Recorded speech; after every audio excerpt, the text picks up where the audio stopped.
You peer into the depths of the dark hole. As luck would have it, you discover a beautiful set of earrings hidden inside. Each one is laced with glittering diamonds and contains a lovely blue sapphire stone in the center. Perhaps someone stashed them here. At any rate, you take them into your possession.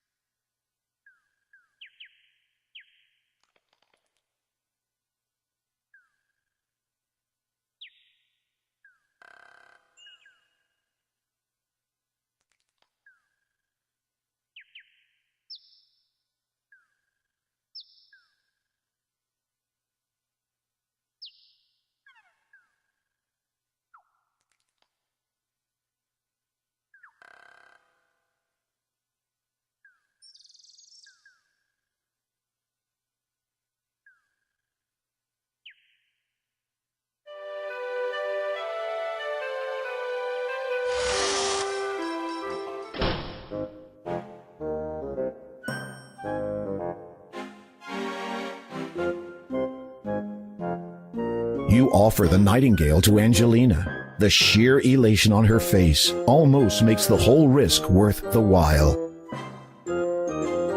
She snatches it from you and proceeds to fuss over the bird. You wait for a moment, but it seems she no longer notices you. If you don't mind, about the lamp you promised me in trade for the nightingale? The shopkeeper looks up at you vaguely. She gradually remembers that there is another being in her world. Yes? Oh, yes, take it. You'll have no beginning of use with it. Don't you mean no end of use? Of course. Whatever you say, dear. You hear Angelina muttering cheerfully to herself as she exits. Finally, I have the final ingredient for that marvelous youth potion. I am going to beat you to the punch, my dear Agatha. Serves you right for hoarding this sweet, juicy thing to yourself. You feel a nauseous tinge in your stomach. Well, at least the lamp is now yours. The only thing that's meant to go on there is your money.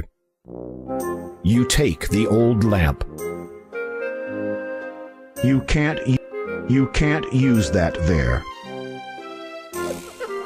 You rub the lamp and wait expectantly, but nothing happens. You're about to give it another try when a small puff of smoke appears at the end of the spout. It clears, revealing a note. As you remove it, the lamp disappears. You read the scroll.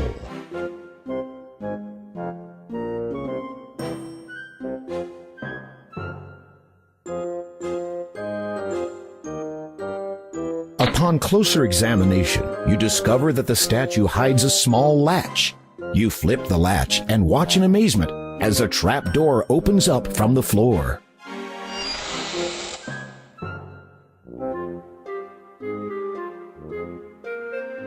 You close the trap door behind you.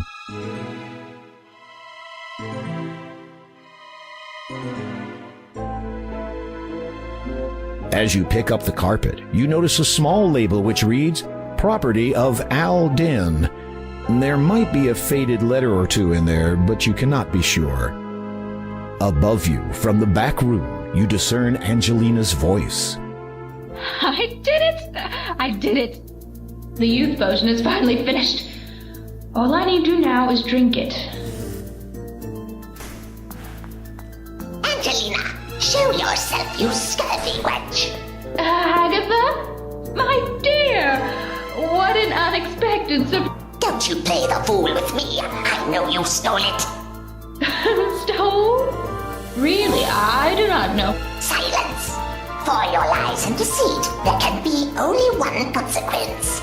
No, please. I can explain. I said silence. Oh, and one more thing. Your invitation to join us is revoked. What is this? Ah, the youth potion at last. Oh no. Drat. Now what was that spell for removing floorboards? Curses. I shall have to go back and look it up.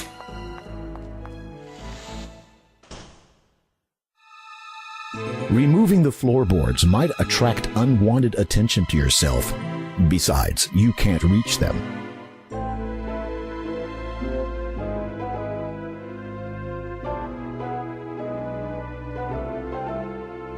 Cautiously, you open the trapdoor ever so slightly and peer into the room above. Hagatha is nowhere to be seen. You make your exit from the basement.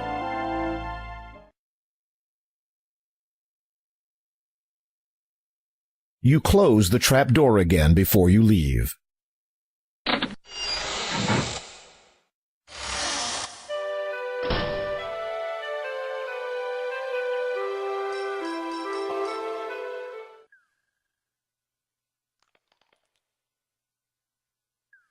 You unroll the magic carpet, lay it on the ground, and sit on it. The carpet begins to rise skyward. As you ascend higher, you realize that the carpet is beyond your control. It glides through the air on a seemingly predetermined course.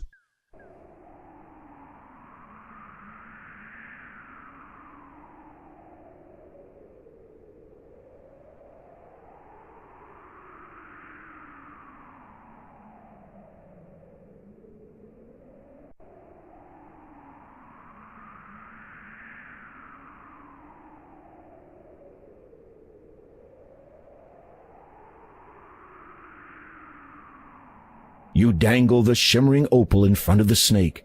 It soon falls hypnotized in typical snake fashion.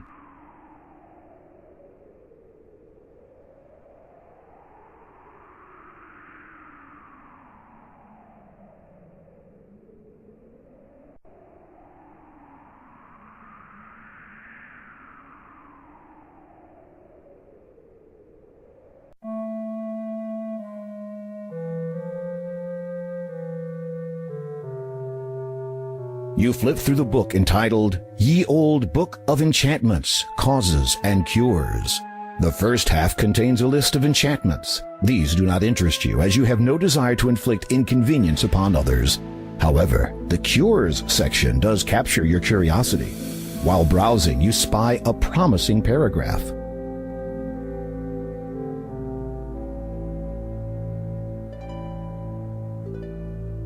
You approach the workbench for a closer look.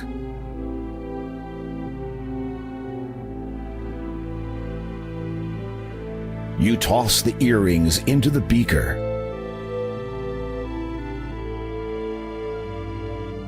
You toss the sickly yellow flower into the beaker.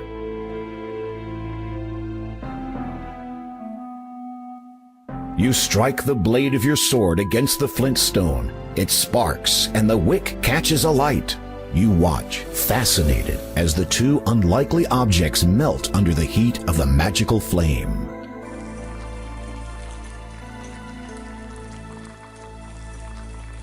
You stir the mixture carefully with a white feather. It soon dissolves in the hot liquid.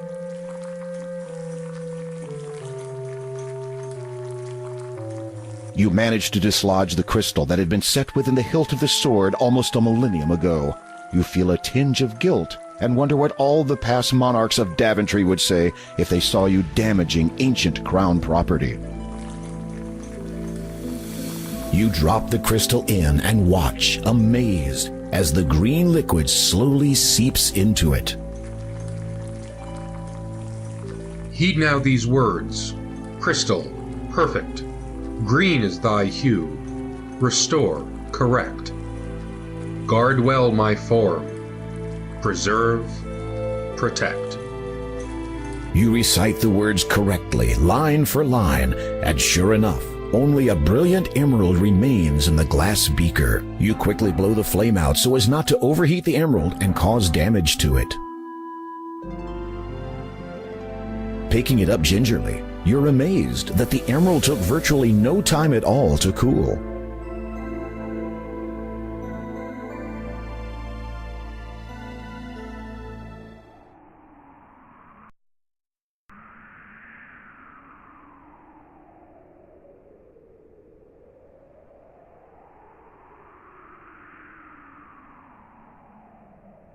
As you direct the sun's light through the emerald at the snake, you behold a wondrous transformation.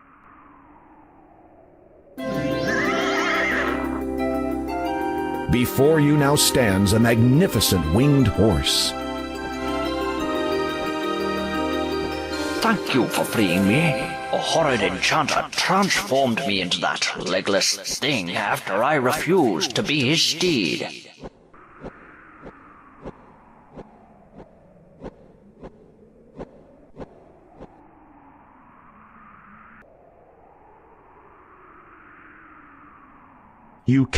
You can't use that there. You unroll the magic carpet, lay it on the ground, and sit on it.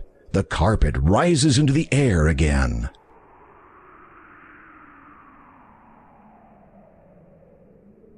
The carpet begins to descend.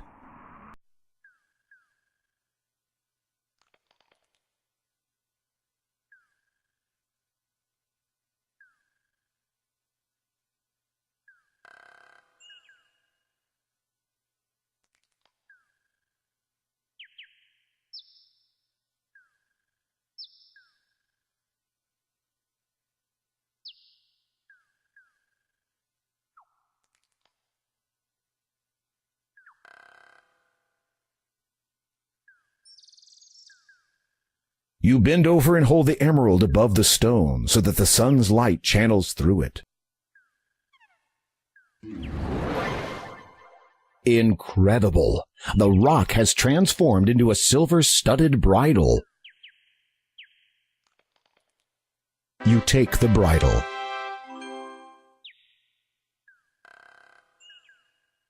There's not enough room to use the carpet here.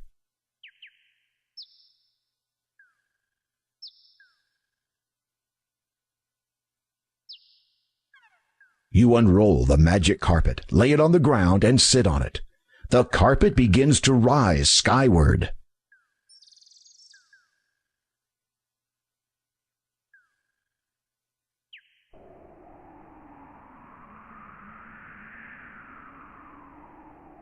As you reach down to get the carpet, it vanishes into thin air without even so much as a puff of smoke.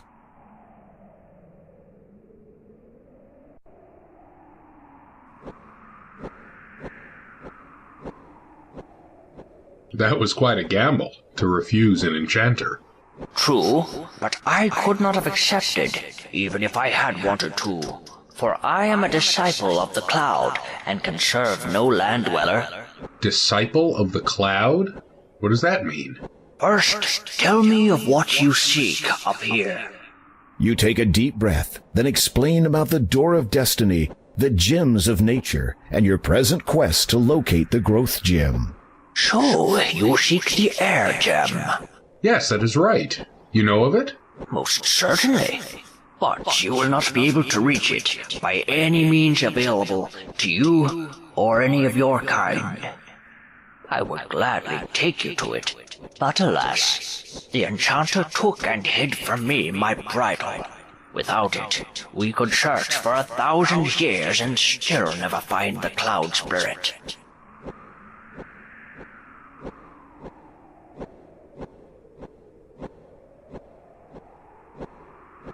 You put the bridle over your head.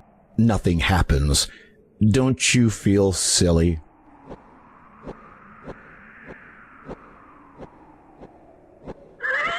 You slip the bridle over the horse's head. It whinnies its approval. Come, climb upon my back.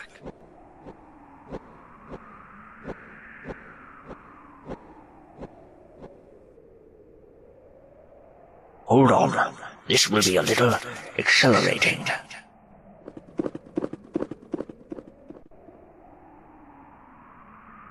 The disciple of the cloud gracefully soars high into the sky. You grip the reins tightly and hold on for dear life as he swoops and dips between the clouds. After a time, he draws near to a thick patch of luminous mist. As you pass through it, the horse sets itself down, seemingly on top of a cloud.